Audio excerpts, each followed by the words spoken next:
안녕하세요. 어둠 속에서 빛을 만나고 인생이 완전히 달라진 여자입니다. 제 인생은 성인이 되기 전까지 안개가 가득 낀 빗길을 걷는 것과 같았습니다. 한 치 앞도 보이지 않을 정도로 힘든 시기를 겪었거든요. 당시엔 행복해질 수 있을 거란 희망도 없었고 어른이 된다 해도 내가 과연 행복해질 수 있을까라고만 생각했습니다. 그렇게 어둡게만 살았던 제가 지금은 남들처럼 평범하고 행복하게 잘 지내고 있는데요. 평범함 속 소소한 행복을 느끼며 살아갈 수 있었던 특별한 이유를 여러분들에게 들려드리고자 사연을 보내봅니다. 저는 어릴 때부터 10평도 채 되지 않는 달새방에서 부모님과 함께 지냈습니다. 저희 식구는 가끔 가스비나 전기세도 내지 못할 정도로 무척 형편이 좋지 못했어요. 심할 땐 가스가 끊긴 적도 있었고 단전이 된 적도 있었죠. 제가 태어나기 전 아버지께선 사업을 하고 계셨다고 합니다. 그러다가 나라 경제가 어려워지면서 덩달아 사업도 어려워지게 됐고 어떻게 해서든 문을 닫는 것만은 막아보려 하셨지만 결국 문을 닫게 되셨다고 하더라고요. 직원들도 모두 떠나고 사업도 망해버리고 모든 걸 다 잃어버린 상황에서 유일하게 남은 건 사업을 지키기 위해 무리하게 빌렸던 억대의 빚이었습니다. 결국 저희 가족은 살고 있던 집도 경매로 넘어가게 되어 달새방으로 이사를 오게 된 것이었죠. 어머니께선 당시 임신 8개월 차였는데 이 일로 인한 충격과 극심한 스트레스로 인해 저를 팔싹둥이로 출산하셨어요. 주수도 다 못 채우고 태어나 모두의 걱정을 샀지만 다행히 전 건강하게 잘 자랄 수 있었습니다. 유경아, 낯선 사람이 문 두드리면 문 열어주지 말고 절대로 혼자 나가지 말고 알겠지? 알았어.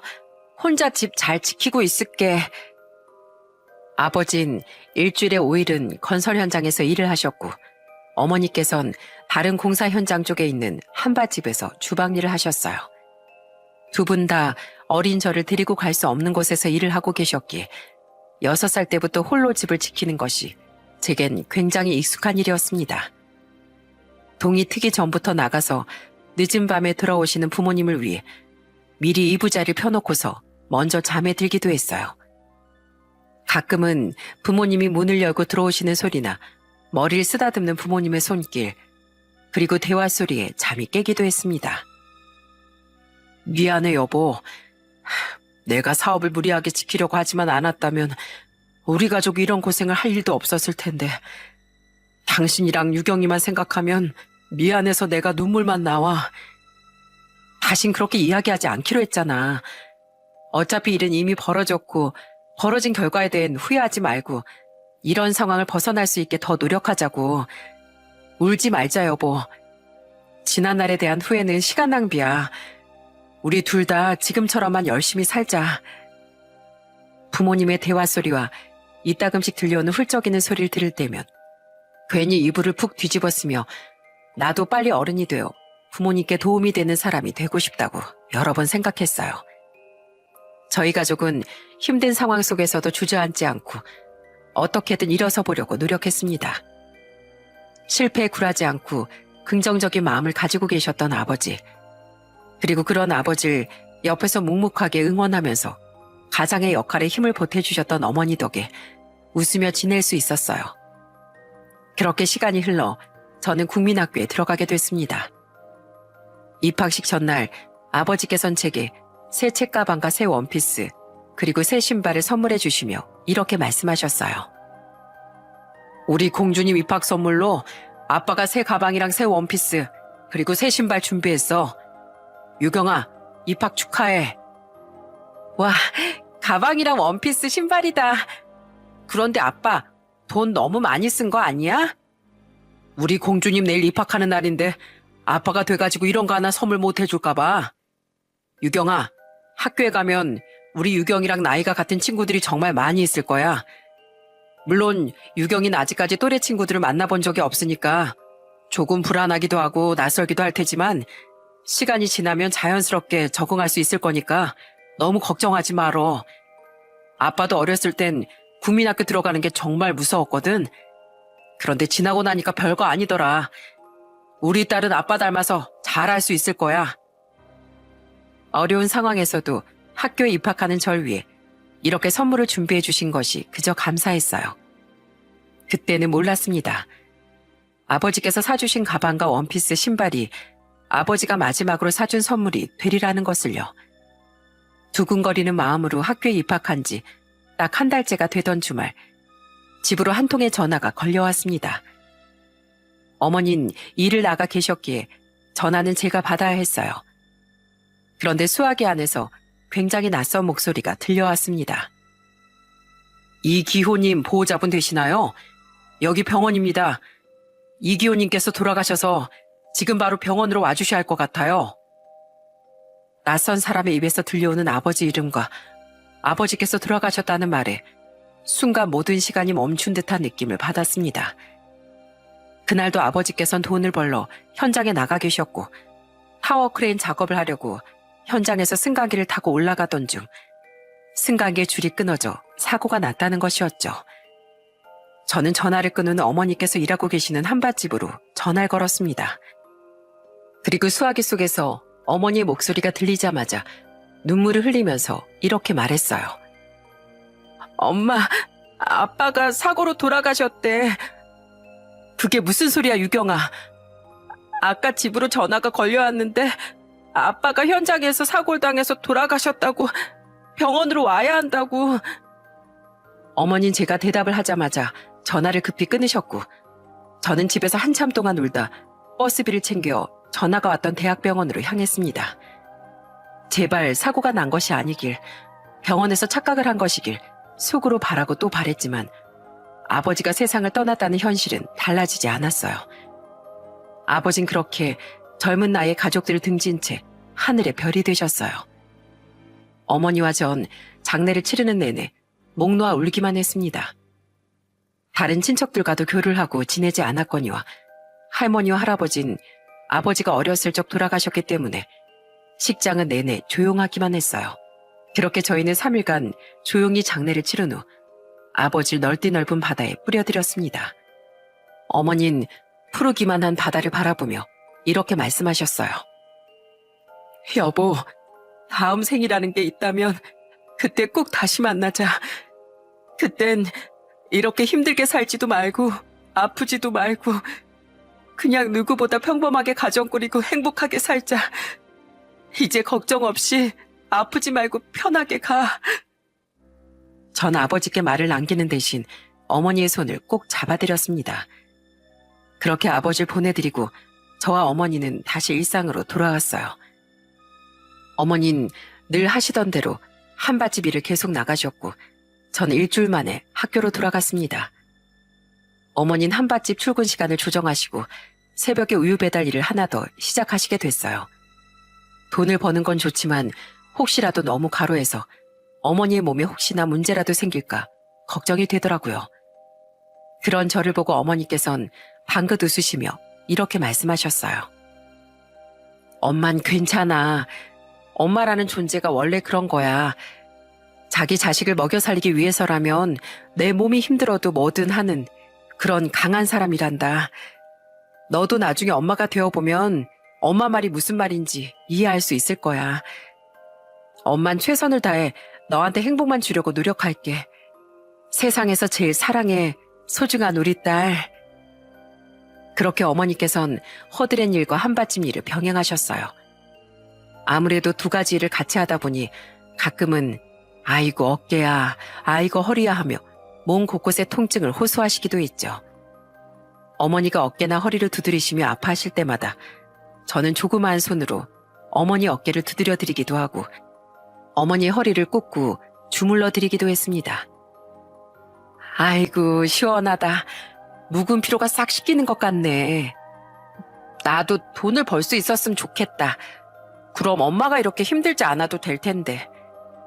유경이 넌 아무 생각도 하지 말고 그냥 걱정 없이 친구들이랑 뛰어놀고 또 공부도 열심히 해. 지금은 학생으로서의 본분을 지키는 게 엄마를 돕는 일이야. 알겠지? 알았어 엄마. 그래도 너무 무리하지 마. 이렇게 저와 어머니는 항상 긍정적으로만 생각하며 살았습니다. 오늘이 힘들더라도 내일은 오늘보다 덜 힘들겠지. 내일은 오늘보다 1% 정도는 더 행복해질 수 있겠지라고 생각하고 그렇게 서로를 의지하면서 정말 열심히 살았어요. 시간이 지나 제가 고등학교에 들어갈 무렵쯤 어머니는 한밭집 일을 그만두셨고 국밥집에서 주방 일을 시작하셨어요. 형편은 어릴 때보단 아주 조금은 나아진 정도였습니다. 그리고 살던 집은 재개발에 들어간다고 해서 다른 달새방으로 이사도 하게 됐어요. 같은 달새방이었지만 달라진 건 좋은 집주인 아주머니를 만날 수 있었다는 겁니다. 집주인 아주머니께선 저희가 집으로 들어오던 날 맛있는 케이크 하나를 사다 주시면서 저희가 세입자로 들어온 걸 환영해 주셨어요. 이사 온 거 축하해요. 우리 건물에 들어와서 살면 다들 잘 돼서 나가요. 여기서 1년을 지내든 5년을 지내든 오래 살다 나가도 되니까 꼭 잘 돼서 나갔으면 좋겠네요. 저희가 들어올 때 보증금도 최대한 낮추고 월세도 낮춰서 들어왔음에도 불구하고 집주인 아주머니께서는 환한 미소로 반갑게 맞이해 주셨고 잘 돼서 나갔으면 좋겠다는 덕담까지 해주셨어요. 그런 아주머니가 참 감사하게 느껴지더라고요. 새 집에서 보내던 첫날 밤 어머니와 전 이불을 깔고 나란히 누워 자면서 이런 이야기를 했습니다. 엄마, 아까 집주인 아주머니가 그러셨잖아. 여기 들어오면 나중엔 잘 돼서 나간다고. 우리도 꼭 그렇게 될 수 있겠지? 그럼 당연하지. 나중엔 빌라 같은 곳으로 이사 갈 수 있을 거야. 앞으로 펼쳐질 미래에 대해 소소하게 이야기를 나누는 것이 저와 어머니의 작은 행복이었습니다. 이전보다 나아진 상황에 시간이 지날수록 저희 가족은 더 행복해질 수 있을 거라 믿어 의심치 않았어요. 하지만 신은 저와 어머니에게 쉽게 기적을 안겨주지 않았습니다. 저희 가족에게 뜻하지 않은 불행이 찾아온 건 이사 온 지 5개월이 지난 어느 무더운 여름날이었어요. 어머니는 국밥집으로 출근을 하려 버스를 타고 가던 길에 사고가 났고 거기서 큰 부상을 입은 채 병원으로 실려가셨습니다. 저는 학교에서 그 소식을 듣자마자 급히 병원으로 향했고 응급실에 누워 계신 어머니를 만날 수 있었어요. 엄마, 괜찮아? 많이 다쳤어? 아까 오자마자 검사 받으러 들어갔었는데 고관절이 골절이 돼서 수술 들어가야 한다네. 아깐 너무 아팠는데 지금은 진통제를 맞고 있어서 그런지 그래도 통증이 좀 덜하다. 골절이 일어났다는 말에 심장이 쿵 하고 내려앉는 듯한 느낌을 받았습니다. 어떻게 이런 사고가 일어날 수 있을까 싶었어요. 우선 어머니는 수술을 하고서도 한동안은 병원에 계셔야 했기에 전 어머니의 옷가지와 생필품을 챙기기 위해 집으로 돌아왔습니다. 머릿속에 이런저런 생각들이 스쳐 지나갔어요. 어머니는 회복을 위해 당분간은 일을 쉬셔야 할 것이고 그렇게 되면 생활을 하는 데 있어 지장을 받을 수밖에 없을 텐데 이젠 어떻게 해야 하지 싶었어요. 다행히 어머니는 수술도 잘 되셨고 워낙에 많은 사람들이 부상을 입은 사고였기에 수술비 및 병원비까지 모두 지원을 받을 수 있었습니다. 문제는 어머니께 수술 후 후유증이 찾아왔다는 것이었어요.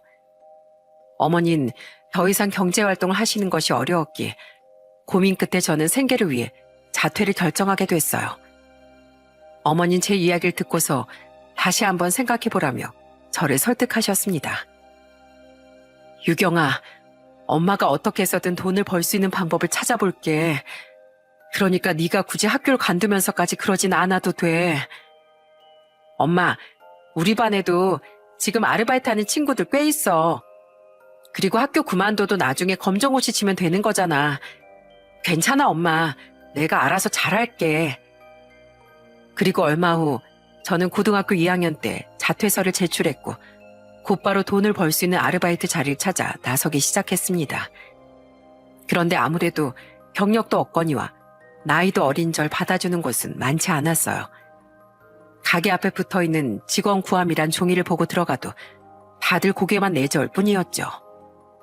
그렇게 시내를 돌아다니던 전 우연찮게 한 고깃집에서 서빙 아르바이트를 시작하게 됐습니다.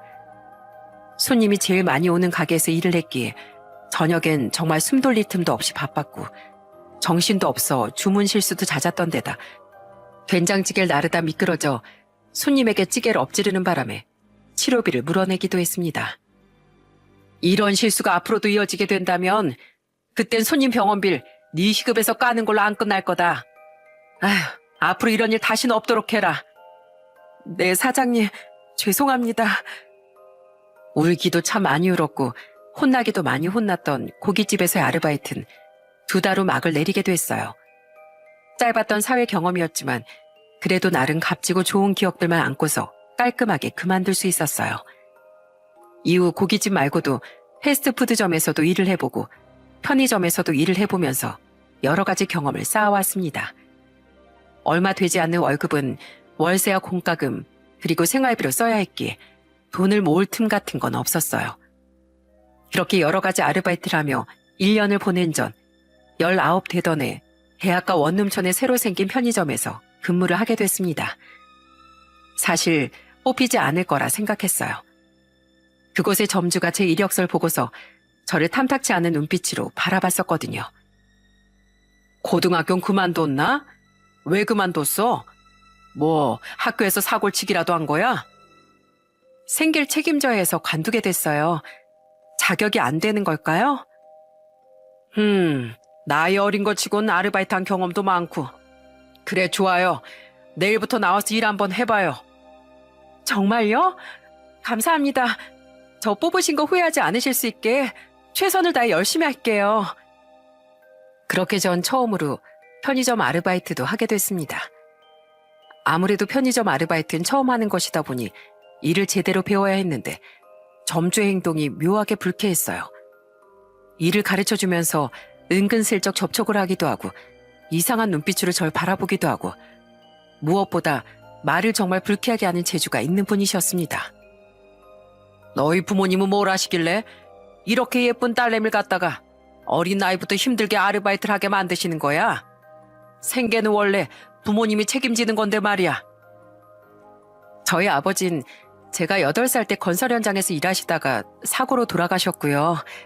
저희 어머니는 버스 사고로 다치시는 바람에 바깥일을 못하세요. 그래서 제가 학교까지 그만두면서 돈을 버는 거고요. 더 궁금하신 거 있으세요? 뭐든 물어보시면 제가 다 말씀드릴게요. 제가 이렇게 당당하게 말을 하니 헛기침을 하면서 아무 말도 못하더라고요. 저는 태어나 그렇게 무례한 사람은 처음 봤습니다. 당장이라도 그만두겠다고 하고 나가고 싶었지만 하필 대학생들의 방학 기간이 겹치는 바람에 아르바이트를 구하는 게 하늘의 별 따기였기에 역함이 느껴져도 꾹 참고 일을 해야 했어요. 그리고 며칠 후 점주가 저를 조심히 창고 쪽으로 불러내서는 갑자기 이런 이야기를 하는 겁니다.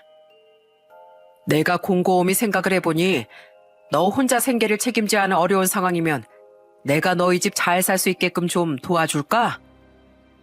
글로는 표현도 할 수 없을 정도로 끈적하고 더러운 시선과 말투에서 도와줄까라는 말의 의미를 이해할 수 있었어요. 그런데 더 웃긴 건 점주는 이미 결혼해서 가정 있는 사람이었다는 것이었습니다. 아내도 자식도 있는 사람이 아르바이트생 하나를 붙잡고 이런 말이나 던지고 있다는 게 참 기가 막힐 정도였죠. 저는 그 말을 듣고 점주의 눈을 똑바로 바라보며 이렇게 대답했어요. 안 도와주셔도 돼요. 저 혼자서도 알아서 할 수 있거든요. 그리고 저 이번 주 일요일까지만 일하고 그만두겠습니다. 저는 점주가 던지듯 건네준 돈을 받고서 편의점을 나왔습니다. 제가 2주 동안 그곳에 있으면서 번 돈은 36만 원 정도였어요. 편의점을 그만두고 나서 급히 다른 아르바이트를 구해보려고 했지만 문 앞에 붙어있는 아르바이트 종이를 보고 들어가면 모두 다 마감됐다는 말만 돌아올 뿐이었어요. 어지간한 아르바이트 자리는 모두 대학생들이 꿰차고 들어갔기에 제가 들어갈 곳은 어디에도 없었어요. 그렇게 저는 수중에 36만 원이라는 돈만 쥔 채 집으로 돌아갔습니다. 그리고 집에 가서 어머니께 이런 일이 있었다라는 걸 모두 이야기하니 어머니께선 화를 내시며 잘 그만뒀다고 하시더군요. 잘 간뒀어. 그런 사람 밑에서 일해봤자 너한테 좋은 거 하나도 없다. 아휴, 그리고 2주나 일했는데 이것밖에 안 주니? 지금 최저시급이 얼만데. 결국엔 돈 떼먹을 거 다 떼먹고 너한테 그렇게 행동했다는 거 아니야? 지금 당장 일할 곳이 없어서 큰일이야. 제일 급한 건 우리 월세와 관리비잖아. 한 달에 최소 40만 원 정도 벌어야 하는데. 다른 것보다 급했던 건 바로 월세를 내는 것이었습니다. 돈을 얼마 벌지 못했어도 항상 월세 늦는 일이 없었는데 당분간 아르바이트를 구하지 못하게 되면 월세를 내는 것에도 차질이 생길 것 같았어요. 당시엔 월세를 지원해주는 제도도 없었기 때문에 더더욱 난처할 수밖에 없었죠. 그렇게 저는 월세를 밀릴 때마다 집주인 아주머니께 따로 문자를 남겨놓았습니다. 사정이 안 좋아 월세를 늦게 내야 할 것 같다고, 정말 죄송하다는 문자를 남겨놓으면 집주인 아주머니께선 괜찮다며 천천히 내도 된다는 답장을 남겨주셨어요. 그럴수록 죄송한 마음도 커지고 괜히 집 근처에서 집주인 아주머니 마주치면 고개를 푹 숙이고 피하게 되더라고요. 301호 아가씨 아니야? 오랜만이네. 안녕하세요. 아가씨. 잠깐만. 잠깐만.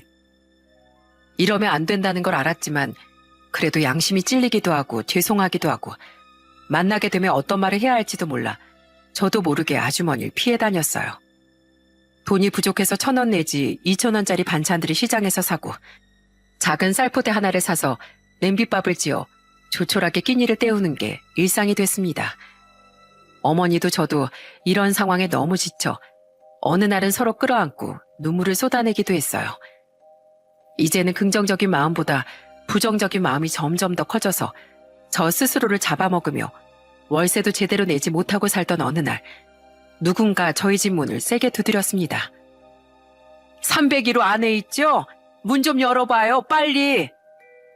밖에서 들려오는 목소리는 다름 아닌 집주인 아주머니의 목소리였어요. 설마 월세를 제때 내지 못해서 화가 나신 걸까? 큰 목소리에 너무 놀라 황급히 문을 여니 커다란 목소리와는 다르게 앞에서 방긋 웃고 계시는 집주인 아주머니의 모습이 보였습니다. 안녕하세요, 아주머니.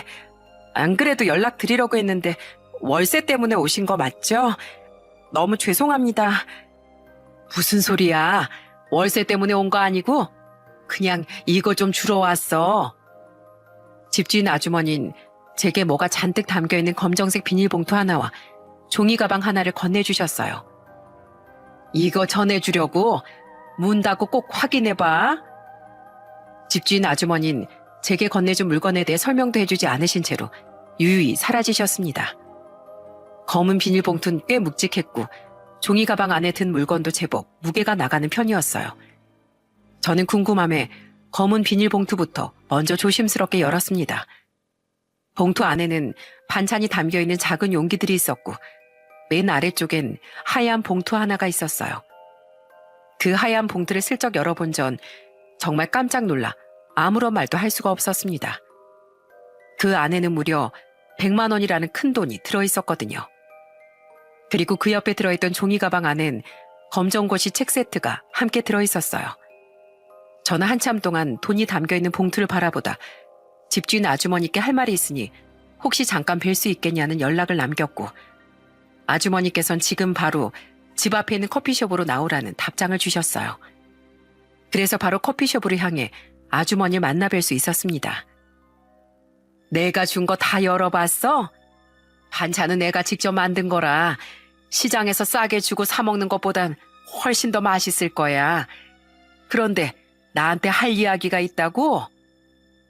네, 아까 저한테 주신 거 다 확인했는데 그중에 돈이 담겨있는 봉투가 있더라고요. 저희를 생각해서 주신 거라는 거 알아요. 그런데 지금 월세도 제때 내지 못하고 있는 죄송스러운 상황에서 이런 식으로 도움받는 건 옳지 않다는 생각이 들어서요. 이 돈은 받을 수가 없을 것 같아요. 저는 정중히 고개를 숙이면서 아주머니께 다시 돈 봉투를 돌려드렸고 아주머니께선 그 봉투를 보고 방긋 웃으시더니 제 손을 잡고 이렇게 말씀하셨어요.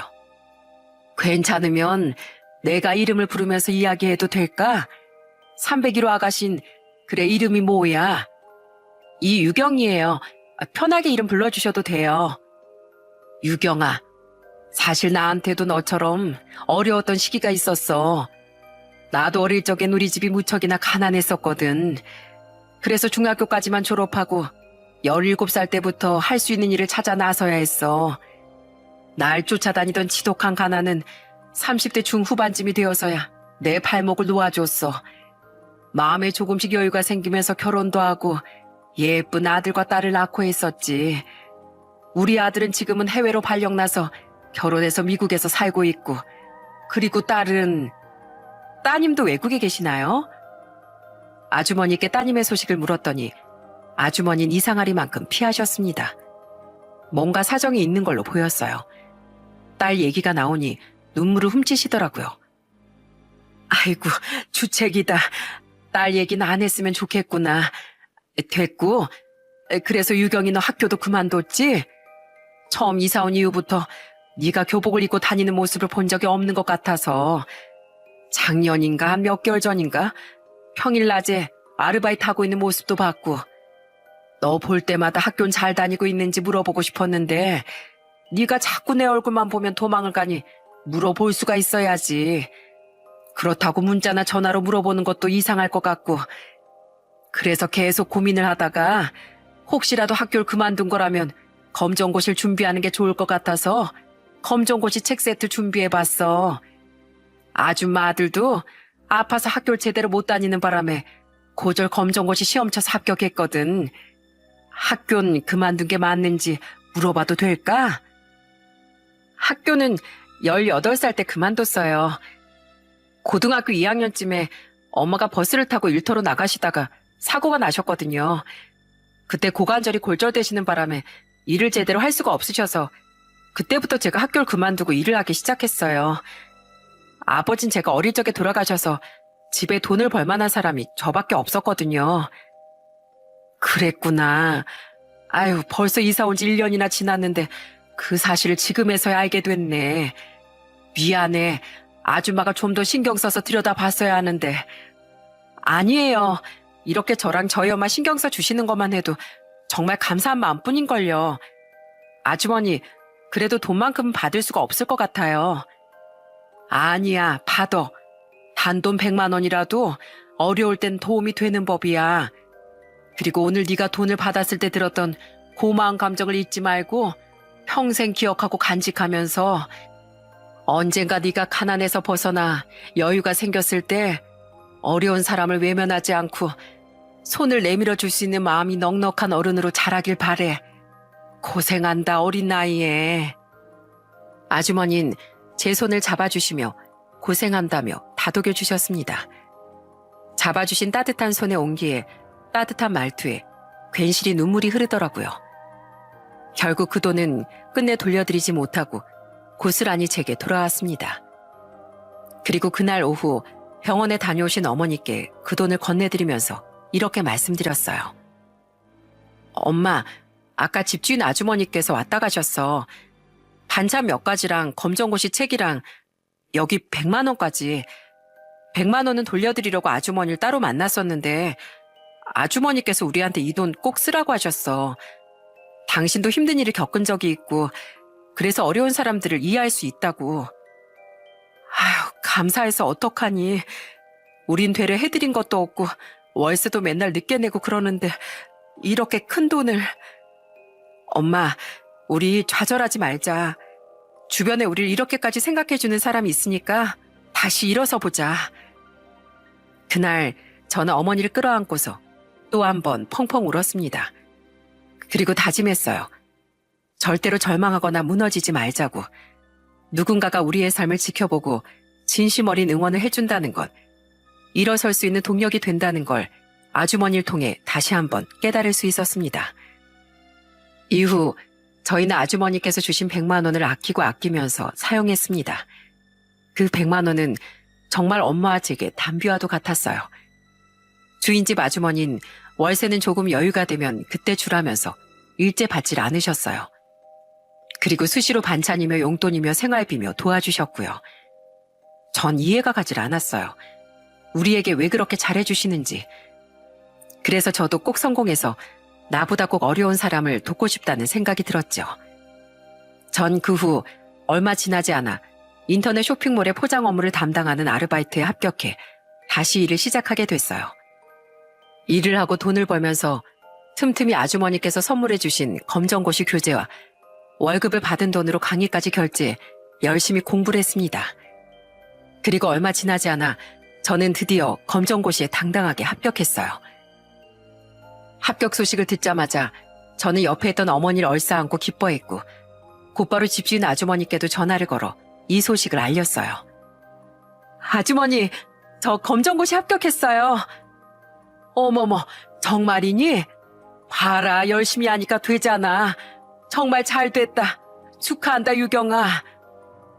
아주머니께서 마치 자기 자식이 검정고시를 합격한 것처럼 진심을 담아 기뻐해 주셨습니다. 그리고 일주일 후 저희 집으로 찾아오셔선 제게 검정색 종이 가방을 건네주시는 거예요. 그 안에 든 건 다름 아닌 정장 세트였습니다. 아주머니, 웬 정장이에요?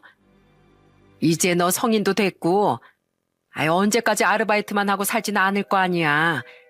직장에 면접을 보러 다니고 그러려면 정장은 꼭 필요해. 아줌마가 너 몰래 선물해 주려고 일부러 사이즈 안 물어보고 눈대중으로 샀는데 잘 맞으려나 모르겠다. 면접 갈 때마다 이거 꼭 입고 가. 알겠지? 아주머니, 정말 감사합니다. 제가 나중에 꼭 취업하고 정식으로 월급 타게 되면 꼭 이 은혜 갚을게요. 괜찮어. 아유, 듣기만 해도 기분 좋다. 유경아, 앞으로 모든 일이 다 잘 풀릴 수 있도록 아줌마가 진심으로 응원할게. 파이팅이다. 그렇게 전 성인이 돼서 회사의 문을 두드리기 시작했습니다. 하지만 역시나 세상은 녹록지 않더군요. 전 검정고시만 합격하면 그래도 일반 회사에 지원할 수 있는 문은 넓어질 수 있을 줄 알았어요. 하지만 괜찮아 보이는 회사에 지원을 하는 족족 서류에서부터 탈락을 했고 면접을 보자고 했지만 결과가 좋지 않았던 회사도 있었어요. 과연 이대로 취업은 가능한 걸까 싶었지만 다행히도 저를 필요로 하는 회사는 있었습니다. 집과 얼마 떨어져 있지 않은 곳이라 출퇴근을 하는 것도 전혀 어렵지 않았죠. 직장 생활은 생각보다 재밌더라고요. 월급이 밀리는 일도 없었으며 명절엔 상여금도 나왔고 게다가 저와 정말 죽이 잘 맞는 동료를 만나기도 했습니다. 한마디로 첫 직장이었지만 최고의 직장이라 할 수 있었어요.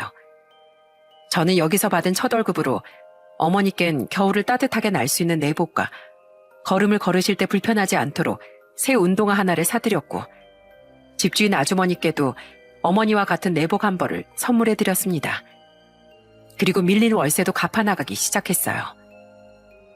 나한텐 이런 거 안 해줘도 되는데 왜 내 것까지 준비했어? 원래 첫 월급 타면 부모님이나 감사한 분께 내복을 선물해드리는 거라고 저희 팀장님이 그러셨어요.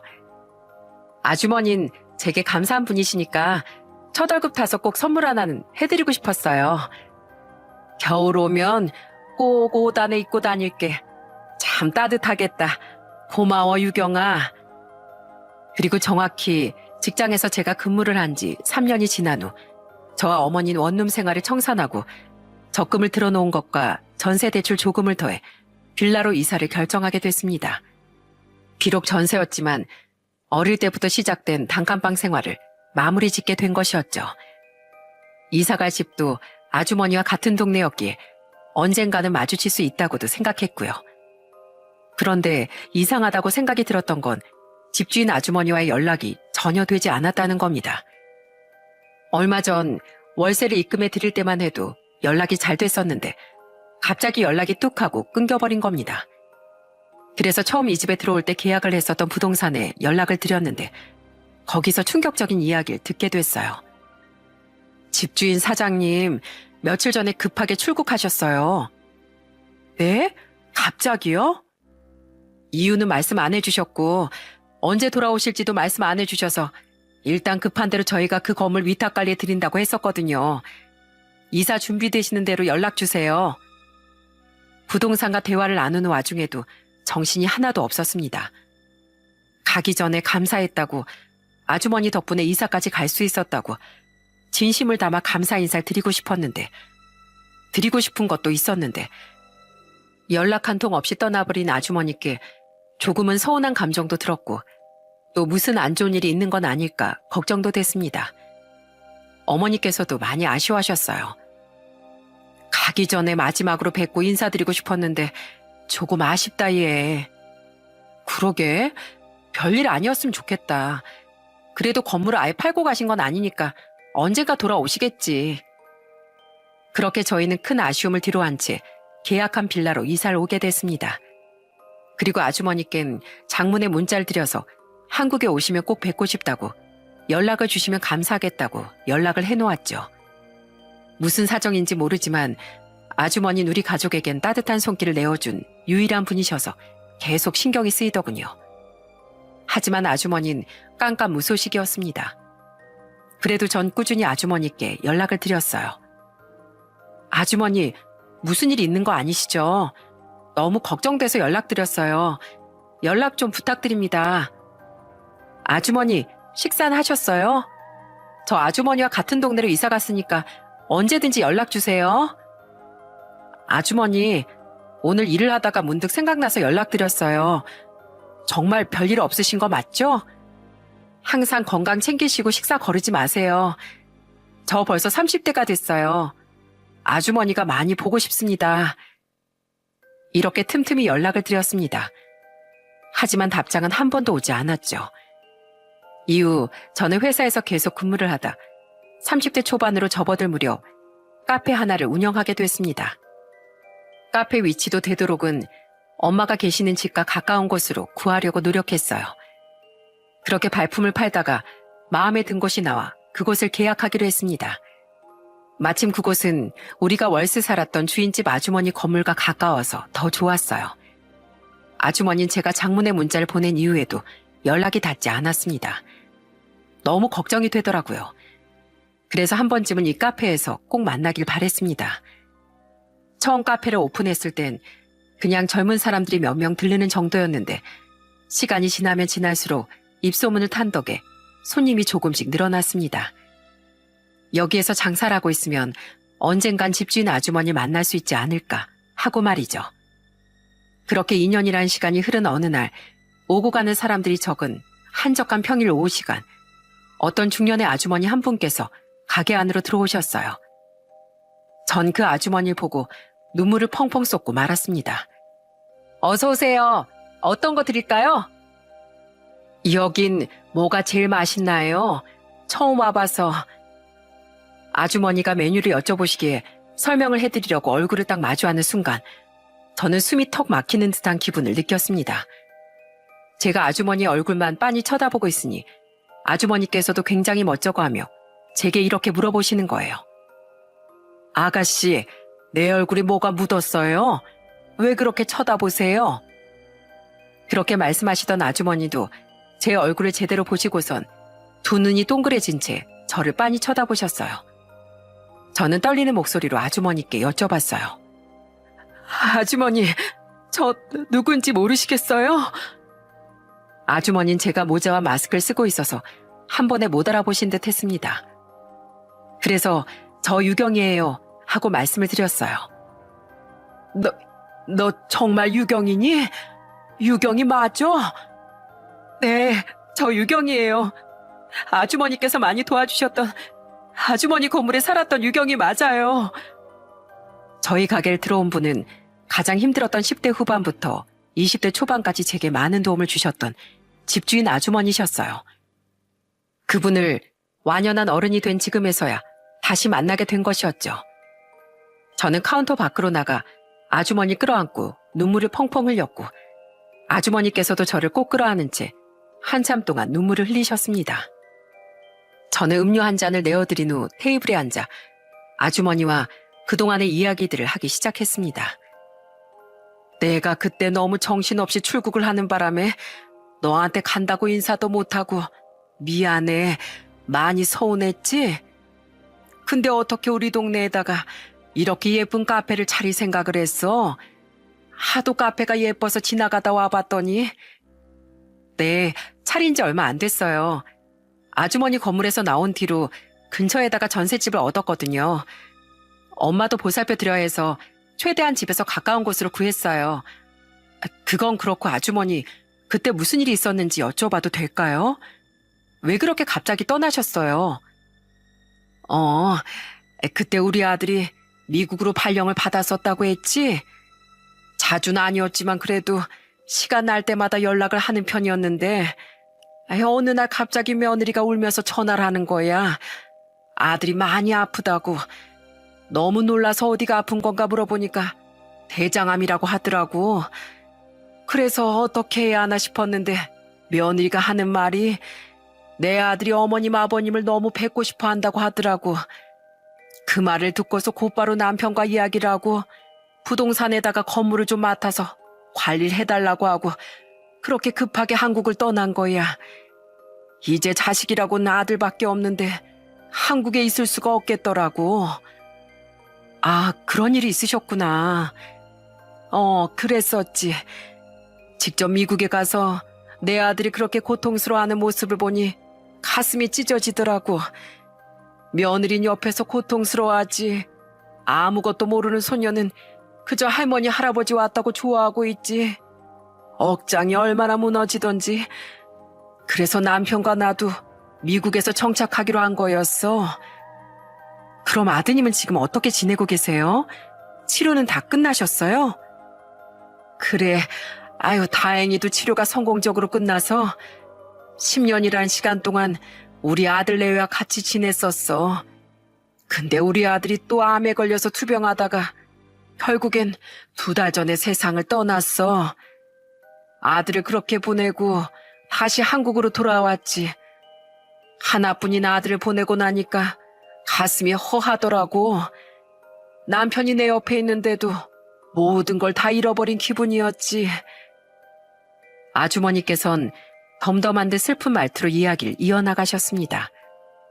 아주머니께서 그런 일을 겪었다는 소리를 들으니 저 역시도 마음이 너무 안 좋더라고요. 그동안 많이 힘드셨을 것 같아요. 고생 많으셨어요, 아주머니. 그런데 이상했어요. 아주머님 분명 아드님과 따님이 있다고 하셨는데 따님 얘기를 안 하시니까요. 그래서 저는 용기를 내서 여쭤보았습니다. 아주머니, 근데 아드님 얘기만 하시는데 따님도 있다고 하지 않으셨나요?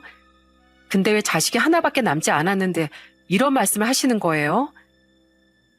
아주머니는 제 물음에 음료수 잔을 놓으시더니 갑자기 눈물을 흘리기 시작했습니다. 그리고는 말씀해 주셨어요. 내 딸은 이 세상 사람이 아니야. 정확히 18살 때 세상을 떠나고 말았어. 딱 유경이 널 처음 만났을 때 그때였지 아마. 내가 왜 유경이 너에게 관심을 가져준 줄 아니? 그때 유경이 네가 입고 있던 교복이 바로 우리 딸이 입었던 교복이었어. 우리 딸과 같은 학교를 다닌 것 같더라고. 널 처음 봤는데 마치 우리 딸이 내게 다시 와준 것만 같았어.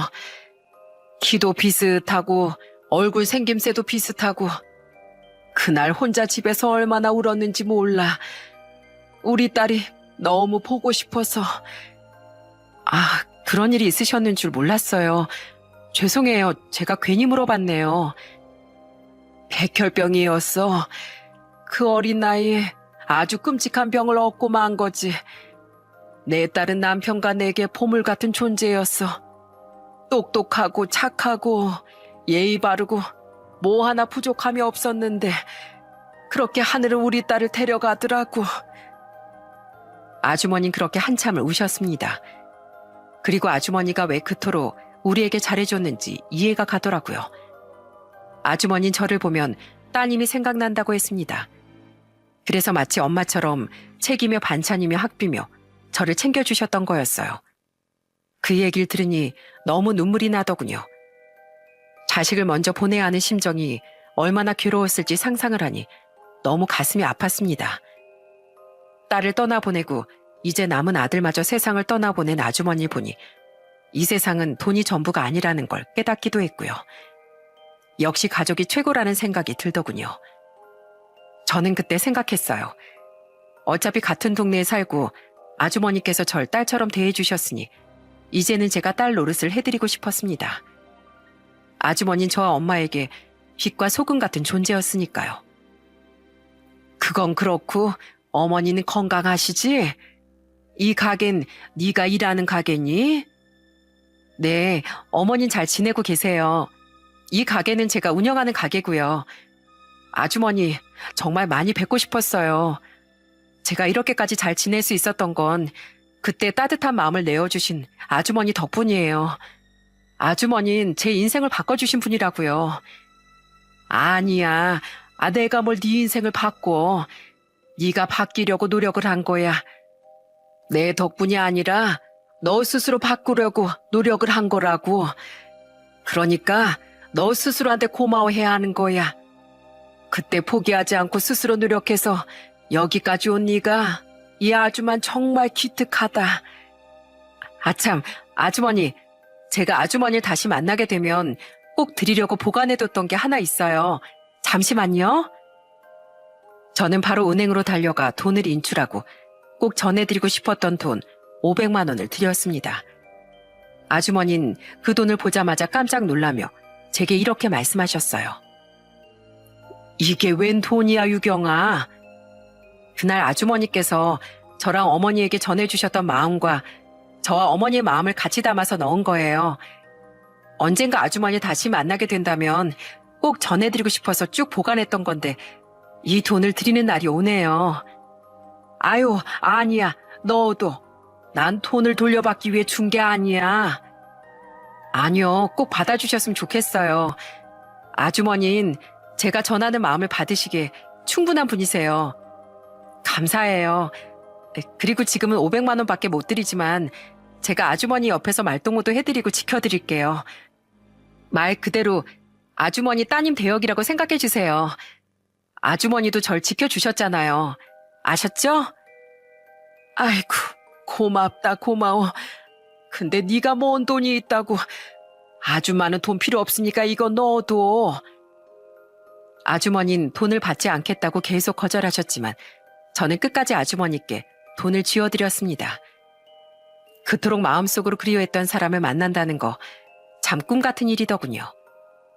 그날 아주머니와 전 2시간이 지나도록 서로 손을 잡고 그동안 나누지 못한 이야기를 나눴어요. 그동안 떨어져 있었던 시간이 무색할 정도로 말이죠. 그날 이후 저는 아주머니를 이모라고 친근하게 부르기 시작했습니다. 그리고 이사간 저희 집에도 초대를 해드렸어요. 그곳에서 이모와 어머니는 너무 오랜만이라며 서로 안부를 묻고 많은 대화를 나누셨습니다. 여유가 없었던 시절엔 어머니께서 이모와 말을 잘 하지 않으셨지만 이젠 어머니도 말도 잘하시고 언니 동생하며 아예 친자매처럼 지내신답니다. 카페 사장님, 오늘도 우리가 자주 마시는 걸로다가 내려줘. 아니야, 오늘은 다른 거 먹을래. 유경아, 너 그 에이드인지 뭔지 만들 줄 알지? 당연하죠, 이모. 오늘같이 더운 날엔 에이드도 좋아요. 안 그래도 유자청이 새로 들어왔는데 제가 한 잔 시원하게 타드릴까요? 유자청? 아유, 좋지. 그럼 유자에이드로 한 잔만 시원하게 부탁해. 한때는 그저 집주인과 세입자였던 사이였지만 지금 이모와 저희 가족은 누구보다 가깝게 좋은 관계를 유지하면서 살고 있습니다. 살아가면서 한 번쯤 꼭 다시 만났으면 좋겠다 하고 생각을 했었던 이모와 이렇게 기적처럼 다시 만나게 된 이후부턴 친딸처럼 살갑게 마음을 주고받고 있어요. 이 영상이 올라간다면 저는 이모랑 이걸 같이 볼 생각입니다. 마지막으로 이모에게 딱 한마디만 남기고 사연을 마무리하겠습니다. 이모, 그때 저희 가족한테 손을 내밀어줘서 너무 감사했어요. 이모가 없었다면, 우리를 이해해주지 않았다면, 그때 우리를 매몰차게 밀어냈다면 아마 지금의 저는 없을 거예요. 아무것도 없던 메마른 땅에 싹을 틔울 수 있도록 해주셔서 너무 감사하고 다시 만난 만큼 이젠 행복하게 지내봐요. 이모, 많이 사랑해요.